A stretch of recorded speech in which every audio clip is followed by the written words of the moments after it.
Hello and welcome to the Pink Grape. My name is Anthony Metzger. I'm a winemaker and certified sommelier. Here at the Pink Grape, I interview winemakers from all over the planet.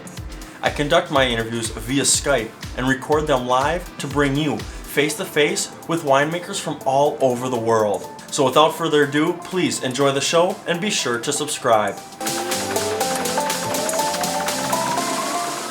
Sam, welcome to the show, Wines of the World. Thanks for being with us. What's going on?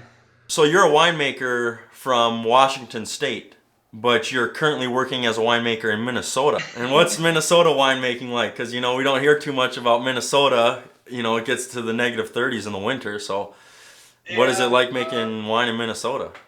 We're pioneering out here, which is fun. It can be fun being the guy first to do something, first to try something. But Sure. At the same time, it's a little bit more chemistry, a little bit more Exploring. figuring it out for yourself as you go along. Well, I like that word pioneering you use because, even thousands of years ago or however long ago, even at one point France was a new winemaking country and regions, and they didn't know, and they had to experiment too. So it's almost like this is the beginning of Minnesota.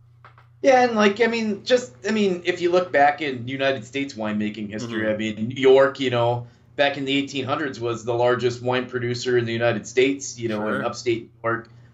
California didn't come in the scene until the 60s, 70s as a real big player. Yeah. Washington came out of nowhere. Yeah. That was late 70s that they finally figured out they could grow, Cab Merlot and French Vinifera in Columbia Valley. And, where I'm from in Washington State, that was, pioneering back then in the 70s and 80s for those winemakers out there. So kind of just keeping up with that pioneering trend, you know what I mean? And next generation of it all.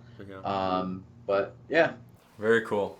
So with all your travels that you've done, is there like another story that, I don't know, in like France or Australia you're talking about too? I mean, something that sticks out to you from your travels when you're out making wine abroad or importing wine or anything like that?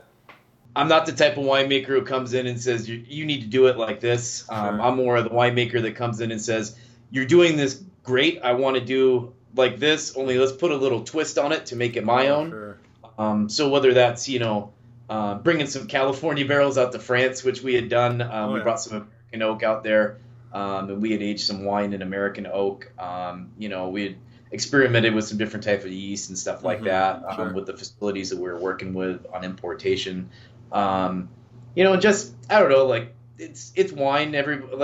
You have a common bond with other winemakers and other people in the wine industry, even if you don't share the same languages or cultures. Yeah. You're still a winemaker and you're both doing the same stuff.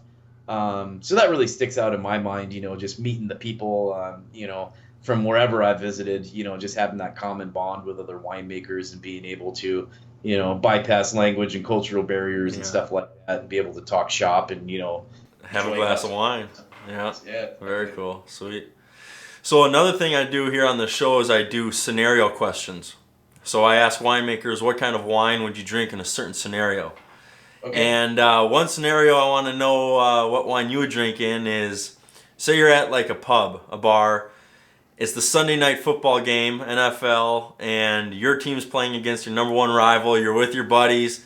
You just ordered a hamburger, double cheddar cheeseburger with bacon and a side of onion rings.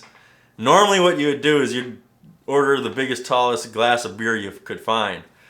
But if you had to drink wine with that meal in that setting, what wine would you drink? They're out of beer at the bar and the Yeah. Seahawks are playing. And I got a burger in front of me. Yeah. I'd probably go for some Washington State Limburger. They grow Limburger in Washington State. Little known little tidbit. They don't grow a lot of it, but there's some really good Limburger out there. Okay.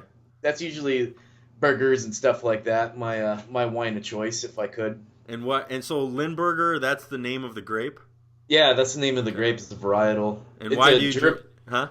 It was German, and they brought it over to really? Washington State. They don't grow a lot of it, but Okay. there are some guys making Limburger wine. We did, probably like 5-6 barrels a year of Limburger out at Preston when I did my apprenticeship. So Nice. And why would you drink that wine with a big juicy burger? it just has this it's really earthy. It goes really good with lamb too. Limburger and lamb goes very well. Okay. It just has this very earthy flavors and aromas. Yeah. And usually with red meat and stuff like that, you'd want to go with a big bold cab. But Yeah. I like to go the other way with it. You know what I mean? Sure. I like more earthy flavors. Okay. Take a sip of Limburgers, take a bite of your burger. Let all the Nice. flavors mix up together. I don't know. I find like cabs and stuff like that can really overpower meat sometimes, especially Sure. California cabs and Yeah. all the big bold stuff. So I usually tend to go a little bit more mellower. Okay. So a Lindbergher Red from Washington with your burger. Yep. All right. So another scenario, say it's the middle of February in Minnesota where you are now, where it's dark and cold and not much going on. You just finished a long week of work. You get home Friday night, and you're gonna make yourself some spaghetti and meatballs for dinner, and just sit on the couch and watch TV the rest of the night. What kind of wine would you drink with your spaghetti and meatballs in February after a long work week? Spaghetti meatballs. They have to go Italian. Okay. I'm a big fan of Montepulciano actually and Sangiovese's. Sure. Montepulciano is it's cheap, you know what I mean? And when I was over in Italy, you could find that stuff in the little markets and stuff, you know what I mean? Cool. They'd fill up whatever jug you had for like $2. Oh, wow. It's Awesome. usually really good wine too, you know what I mean? So I'd go with Montepulciano or a Sangiovese. I'm a big fan of Sangiovese. Okay.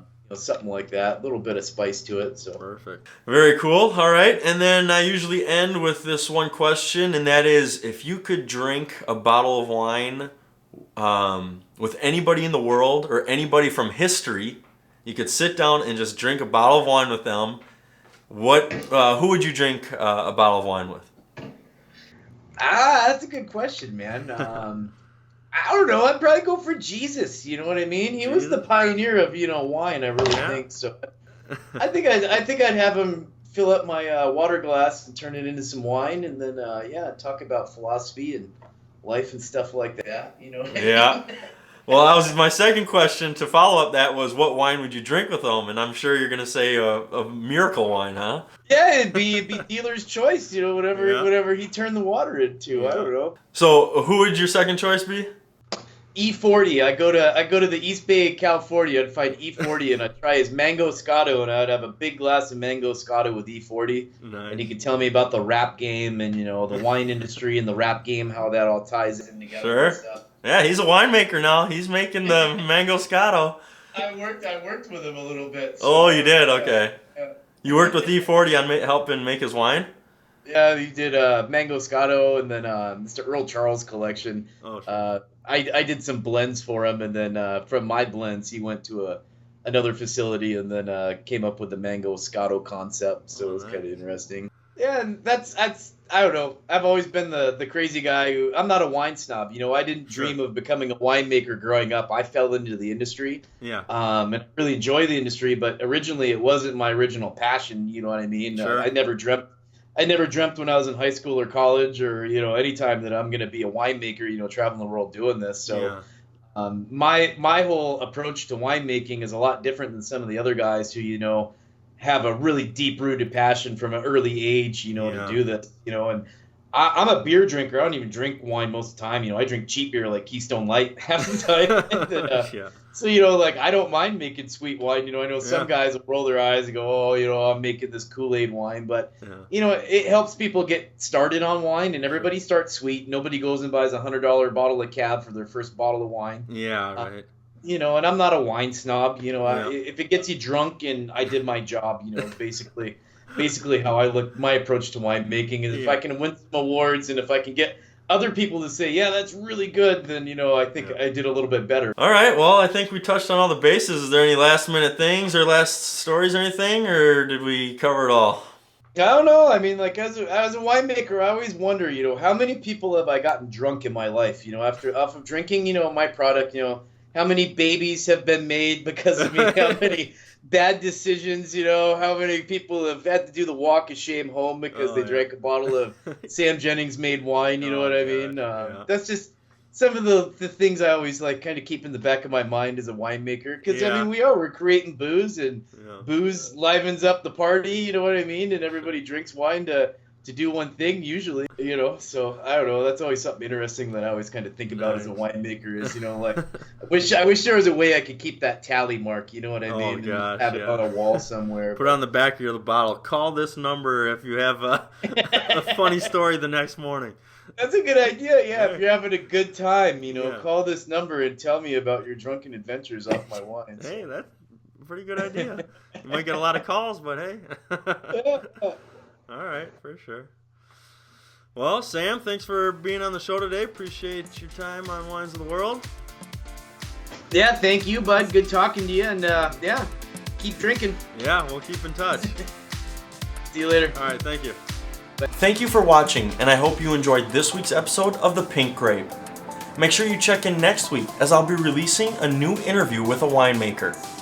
If you have any questions that you would like me to ask a winemaker during any of my interviews, just reach out to me through my social media accounts, which you can find on my website, thepinkgrape.com. Make sure you check out my website this week, as I'll be releasing some really fun, interesting wine stories. Thank you, and please be sure to subscribe.